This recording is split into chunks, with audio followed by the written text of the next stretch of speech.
آج میں صرف یہ بات عرض کرنا چاہوں گا کہ ہم جس کے بندے ہیں اس کو پہچاننے کے لیے کیا اس نے کچھ نشانیاں بھی رکھی ہیں؟ اللہ کی نشانیاں میں کھل کر کے عام انداز سے یہ بات کروں گا۔ آپ مسلمان گھر میں پیدا ہوئے، آپ کے باپ داداؤں نے، آپ کے ماحول نے آپ کو بتایا کہ تمہارا پیدا کرنے والا اللہ ہے، یہی تک تمہاری نالج ہے، ہماری نالج ہے۔ اس لیے کہ یہ بھی بڑا کرم و احسان ہے کہ ہمیں سوچ و بچار کر کے اللہ تک پہنچنے کی اس طرح کے ماحول کی ضرورت نہیں آئی۔ برسوں سے ہم انہی گھروں میں پیدا ہو رہے ہیں جہاں اللہ کا ہی نام لیا جا رہا ہے۔ لیکن میں سارے انسانوں کے لیے خطاب کر رہا ہوں، اس روئے زمین پر رہنے والا، چاہے وہ یہودی ہو، عیسائی ہو، ہندو ہو، سکھ ہو، جو بھی ہو، میں سب سے آج یہ بات کہنا چاہوں گا۔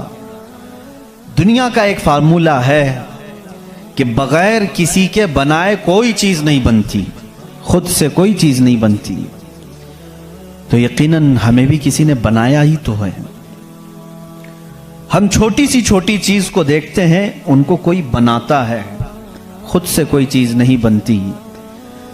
سائنس کے اسٹوڈنٹس بھی ہوں گے ہمارے ساتھ، اور جو سائنس کو پڑھتے ہیں ان کی جو تھیوریاں ہیں سائنسدانوں کی، وہ کیا کہتے ہیں، کائنات کیسے وجود میں آ گئی۔ وہ ملحد ہوں گے جو کہتے ہیں، بے دین لوگ ہوں گے جن کا کوئی دین ہی نہیں، جو کہتے ہیں کہ اچانک دنیا بن گئی اور اچانک ہی ختم ہو جائے گی۔ ایسا کیسے ہوگا؟ ایسا کیسے ہوگا؟ اچانک دنیا بن گئی اور اچانک ختم ہو گئی، کوئی نہیں ہے اس کے آگے پیچھے۔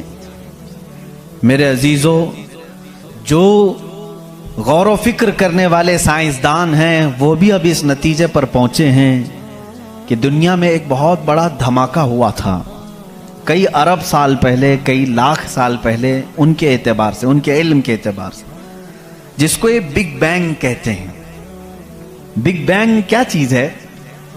تو سائنسدان یہ کہتے ہیں کہ کئی سالوں تک اس روئے زمین پر صرف سمندر تھا، اور سمندر میں بھی جو گیس ہوتی تھی وہ سب ہائیڈروجن، اور صرف 99% ہائیڈروجن اور 1% صرف آکسیجن کا یہاں پر وجود تھا، جس کی وجہ سے کوئی دوسرا زندہ رہ نہیں سکتا تھا۔ یہ سائنسدانوں کی تحقیق ہے۔ اس کے بعد پھر انہوں نے یہ کہا کہ ایک دھماکہ ہوا اور سمندر سے، پانی سے ہر چیز بنتی چلی گئی، پانی سے بنتی چلی گئی۔ یہ 21ویں صدی میں بات کی جا رہی ہے، یہ بات 21ویں صدی میں کی جا رہی ہے، اور سائنس کے وجود کی تاریخ میں اگر آپ جائیں گے تو زیادہ سے زیادہ کہ 400 سال پہلے تک کی تاریخ ہوگی۔ 16ویں صدی میں، 17ویں صدی میں، 17ویں سینچری میں سائنس کی کچھ نہ کچھ چیزیں ایجاد ہونے لگی جس کو آج ہم سائنس کہہ رہے ہیں۔ اور قرآن میں مولا فرماتا ہے وَجَعَلْنَا مِنَ الْمَاءِ كُلَّ شَيْءٍ حَيٍّ، ہم نے ہر چیز کو پانی سے بنایا ہے۔ یہ رب تعالیٰ فرما رہا ہے، اس کا قرآن عظیم گواہی دے رہا ہے۔ قرآن کس زمانے میں اترا وہ بھی آپ کے ذہن میں ہونا چاہیے، کس زمانے میں قرآن آیا ہے یہ بھی آپ کے ذہن میں اچھی طرح سے فٹ ہونا چاہیے، تاکہ اب سائنس کی تحقیقات اور اس زمانے کو میچ کر کے دیکھ سکیں آپ۔ قرآن اس زمانے میں آیا ہے جہاں یورپ میں لوگ جانوروں کے ساتھ رہتے تھے۔ امریکہ کا تو انکشاف بھی نہیں ہوا تھا، امریکہ نام کا کوئی ملک ہے یہ پتہ بھی نہیں تھا لوگوں کو۔ جتنی دنیا تھی اس میں سب سے زیادہ تہذیب والا ملک، تمدن والا ملک ایران تھا، عرب تھے، روم تھے، باقی سب تو بچھڑے ہوئے لوگ تھے۔ روم، ایران اور عرب کو اس زمانے میں تہذیب والا کہا جاتا تھا۔ ان کی تہذیب کا عالم یہ تھا کہ جب میرے آقا صلی اللہ تعالیٰ علیہ وسلم مدینہ طیبہ میں تشریف لائے، یہ بہت بڑے تہذیب والوں کی بات میں کر رہا ہوں، یعنی بہت نالج رکھنے والوں کی بات کر رہا ہوں۔ اتنا نالج تھا کہ جب میرے آقا مدینہ میں تشریف لائے تو صرف 6 لوگوں کو لکھنا آتا تھا۔ یہ بڑے تمدن والے لوگ تھے، بڑے نالج والے لوگ تھے۔ اس زمانے کا علم یہاں تک پہنچا ہوا تھا میرے عزیزو باقی یورپ وغیرہ کا حال تو بہت ہی بدتر تھا، یہاں تک کہ آبادی کیسے بنائی جائے یہ سلیقہ اسلام نے بتایا ہے، روڈ تک بنانے کے طریقے، راستے کیسے بنتے ہیں یہ بھی کوئی علم نہیں تھا پہلے، لوگ ستارے دیکھتے تھے اور چلتے جاتے تھے۔ یا آج جو روڈ بنے ہوئے ہیں اس کی ایجاد ہی سیدنا عمر فاروق نے کی ہے رضی اللہ تعالیٰ، کہ عام ایک راستہ ہونا چاہیے، ہائی وے ہونا چاہیے، اس کو پکا بنانا چاہیے کہ لوگ اسی سے گزریں۔ آج آپ کو راستے اتنے بنے ہوئے ہیں اس لیے کوئی تارا نہیں دیکھتا، صرف سامنے دیکھتے ہیں، اب تارے دیکھیں گے تو پھر بڑا مسئلہ ہو جائے گا۔ اس زمانے میں تارے دیکھ کر کے چلتے تھے۔ عزیزان گرامی، یورپ کا حال اس زمانے میں یہ تھا کہ نالج نام کی کوئی چیز نہیں تھی، وہ لوگ انت وشواس جیسے آج بھی ہمارے ہاں کچھ لوگوں میں موجود ہے، اندھا یقین، ان چیزوں پر بہت عمل کرتے تھے، جیسے اپشگن ہو جانا، یہ تمام معاملات میں بہت وہ آگے تھے، حتیٰ کہ بیماریوں کو بھی وہ بیماری نہیں سمجھتے تھے۔ جیسے آج یورپ جادو ٹونے پر یقین نہیں رکھتا، ہر چیز کو بیماری کہتا ہے، اس زمانے میں ہر بیماری کو وہ جادو سمجھتے تھے، شیطان سمجھتے تھے، بیماری کا ان کو ادراک بھی نہیں تھا۔ اسلام میں جو فقہا پیدا ہوئے، جو اطباء پیدا ہوئے، جو سائنسدان پیدا ہوئے، انہوں نے بیماری کے متعلق بہت سارے تحقیقات پیش کی۔ صرف یہ بات میں عرض کرنا چاہوں گا کہ قرآن اس زمانے میں نازل ہوا ہے جب علم کا وجود زیادہ نہیں تھا لوگوں کے پاس، اتنا کہ کوئی اکا دکا لکھنا جانتا تھا، اور کس پر نازل ہوا یہ بھی آپ کے ذہن میں ہونا چاہیے۔ دو چیزیں دماغ میں رکھیں، اس کے بعد پھر میں قرآن کی آیتیں پڑھتا ہوں۔ ایک ماحول ایسا ہے، سائنس کا وجود نہیں، علم کا وجود نہیں، علم نام کی چیز ہی نہیں تھی لوگوں کے پاس، اور جس پر نازل ہوا وہ ایسا رسول ہے جو کسی کا شاگرد بھی نہیں، کوئی استاد نہیں، محمد الرسول اللہ صلی اللہ تعالی علیہ وسلم، ان پر قرآن نازل ہوا، ایسے ماحول میں نازل ہوا جب کوئی علم جاننے والا نہیں تھا، اور جس پر نازل ہوا وہ کسی یونیورسٹی سے پڑھا، کسی کالج سے پڑھا، کسی مدرسے سے پڑھا ہوا رسول نہیں، اس رسول کا معلم اور استاد صرف خالق کائنات ہے۔ جبرائیل علیہ السلام کا بھی صرف اتنا کام رہا ہے، جو رب نے حکم دیا اتنا ہی پہنچا دیا، بلکہ بہت ساری قرآن کی باتیں ایسی ہیں جو جبرائیل پہنچا تو گئے لیکن اس کا علم انہیں بھی نہیں دیا گیا، انہیں بھی نہیں دیا گیا۔ اب یہ دو باتیں کسی کو بھی چیلنج کر کے بتا دینا، تاریخ کی سچائیاں اس بات کا انکار نہیں کر سکتی، اپنے تو اپنے، غیروں نے بھی حضور کی تاریخ لکھی ہے، اور سبوں نے اقرار کیا ہے کہ محمد صلی اللہ علیہ وسلم ایک ایسے پروفٹ ہیں جو پوری زندگی بھر کسی استاد کے پاس گئے نہیں، کسی استاد کے پاس گئے نہیں، اور یہ بھی حکمت ہے میرے مولا کی، اسی لیے ہم اس رسول کو النبی الامی کہتے ہیں۔ امی کا مطلب کچھ بیوقوف لوگ آج کے زمانے کے جو بدعقیدہ ہیں وہ ان پڑھ کرتے ہیں، رسول ان پڑھ تھے، معاذ اللہ، بیوقوف ہو تمہیں معلوم نہیں، امی کا مطلب ہوتا ہے کسی سے پڑھا ہوا نہیں، ان پڑھ میں اور کسی سے نہ پڑھا ہوا ہونے میں بہت بڑا فرق ہے۔ یہ دو باتیں ذہن میں رکھو، قرآن کس ماحول میں نازل ہوا اور جس پر نازل ہوا وہ کسی کا شاگرد نہیں۔ اب اس کی باتیں جب ہم بیان کرتے ہیں سائنسدانوں کی آنکھیں پھٹی کی پھٹی رہ جاتی ہیں، وہ قرآن بیان کر رہا ہے ان فی خلق السماوات والارض لآیات لأولی الالباب، بے شک یہ زمین کی پیدائش میں، آسمانوں کی پیدائش میں بڑی میری نشانیاں ہیں۔ اللہ فرما رہا ہے رات کو ہم زائل کرتے ہیں، اسی سے دن نکالتے ہیں۔ قرآن یہ کہہ رہا ہے وَجَعَلْنَا مِنَ السَّمَاءِ، آسمان سے اللہ تبارک و تعالیٰ نے یہ وَجَعَلْنَا السَّمَاءَ سَقْفًا مَحْفُوظًا، قرآن کہتا ہے ہم نے آسمان کو ایک محفوظ چھت بنایا ہے۔ قرآن یہ کہہ رہا ہے آسمان اور زمین ملے ہوئے تھے، ہم نے دونوں کو پھاڑ کر کے الگ کر دیا اور دونوں کے منہ کھول دیا۔ یہ قرآن اس زمانے میں کہہ رہا ہے علم فلکیات جس کو آسٹرونومی کہتے ہیں، علم ارضیات جس کو جیو فزک کہا جاتا ہے، زمین کے معاملات، آسمان کے معاملات جاننے والا اس زمانے میں کوئی نہیں۔ اس وقت قرآن کہہ رہا ہے آسمان اور زمین ملے ہوئے تھے، ہم دونوں کو پھاڑ دیے، ہم نے ان دونوں کو پھاڑ دیا۔ اور دونوں کے منہ کو کھول دیا۔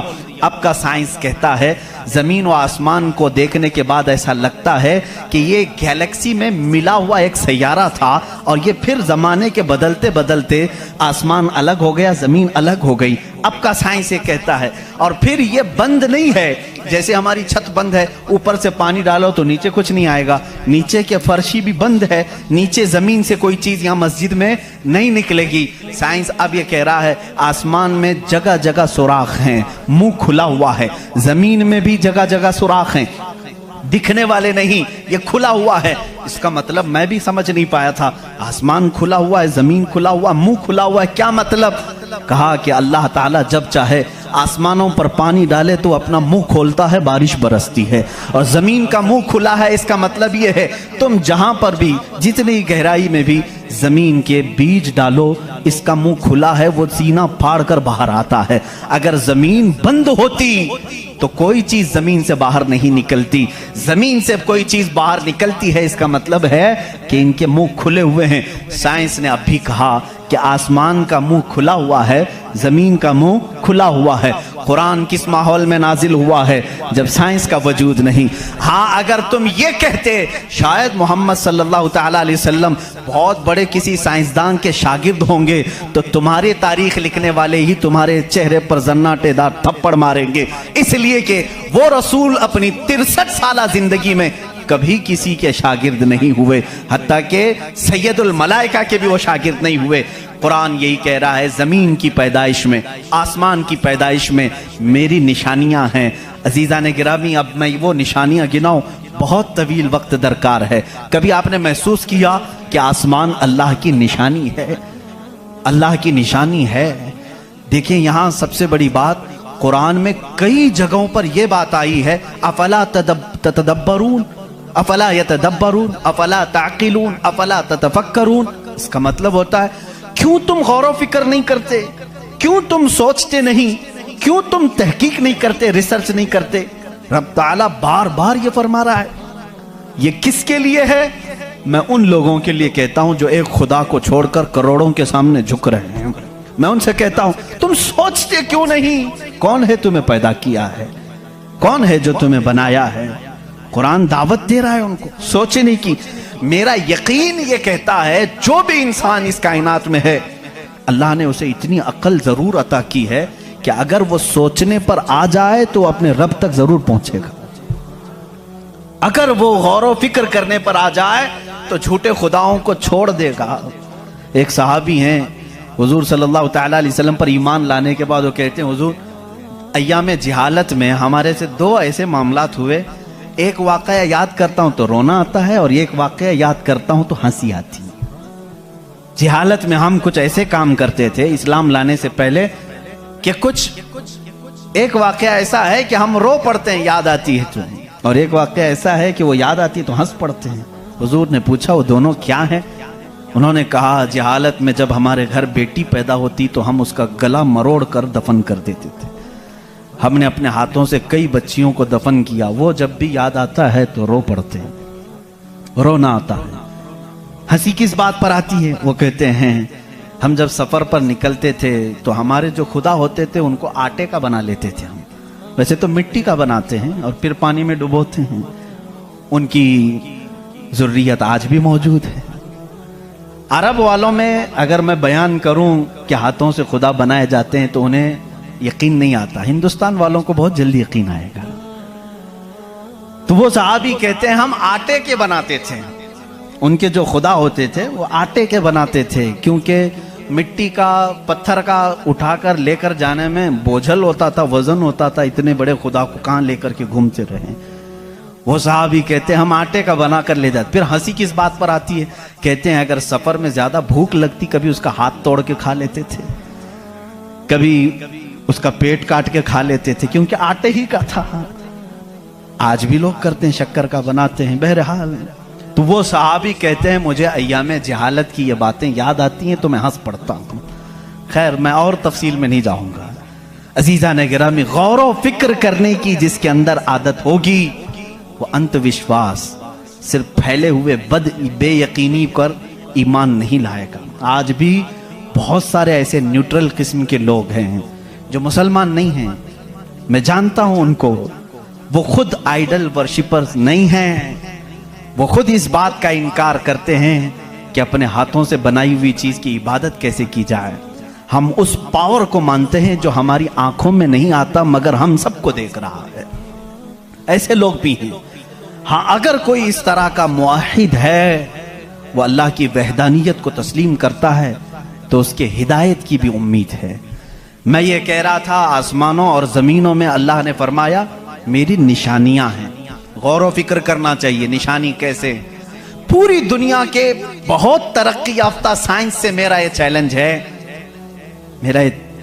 میری یہ بات کا یہ چیلنج ہے، بہت تم نے ترقی کی، لیکن ایک ایسی چھت بنا کر کے دکھاؤ جس کا کوئی پلر نہ ہو، ہوا میں چھت قائم کر کے دکھاؤ، اور وہ بھی اتنی موٹی ہونی چاہیے، اتنی موٹی کہ جس کے بارے میں حضور اکرم صلی اللہ علیہ وسلم نے فرمایا کہ اس کی موٹائی 500 سال اگر کوئی گھوڑا دوڑے تو طے نہ ہو پائے، وہ آسمان کی موٹائی۔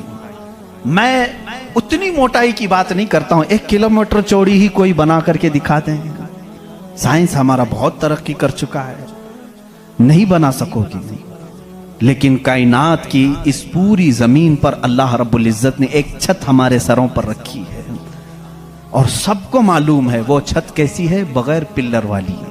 کہیں اس کو ستون دیکھا آپ نے؟ اللہ الذی رفع السماوات بغیر عمد ترونها، قرآن کہتا ہے وہ اللہ ہی ہے جس نے بغیر ستون کے آسمانوں کو بنایا، اور تم بھی اس کو دیکھ رہے ہو۔ قرآن چیلنج کر رہا ہے، تم بھی اسے دیکھ رہے ہو۔ اور حیرت کی بات یہ ہے، ہمارے پلر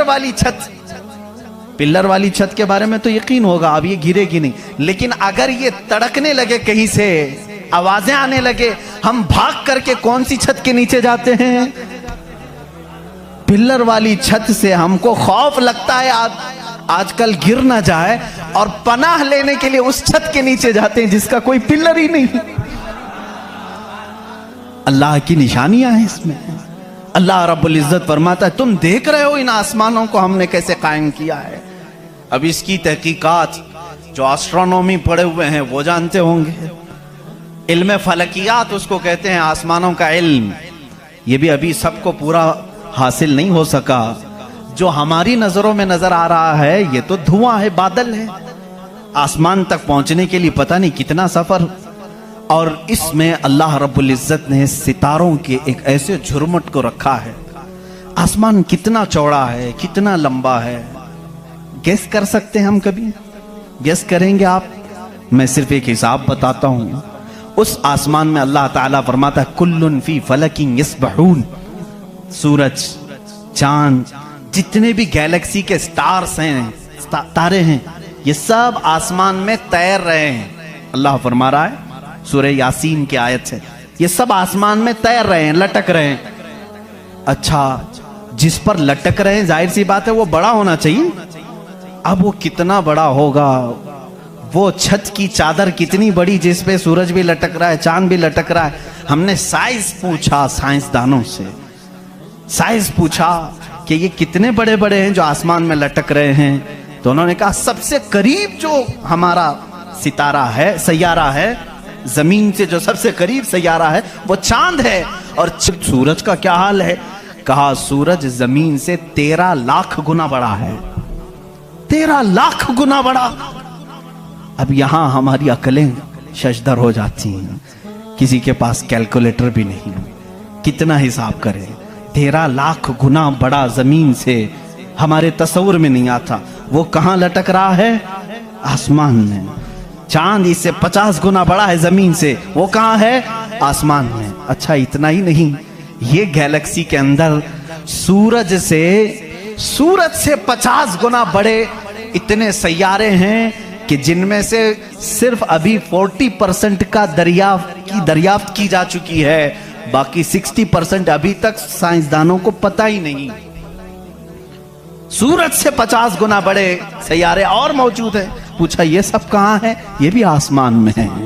اسی لیے میرے مولا نے فرمایا بے شک آسمانوں کی پیدائش میں اس کی بڑی نشانیاں ہیں۔ اب میرے عزیزو آؤ،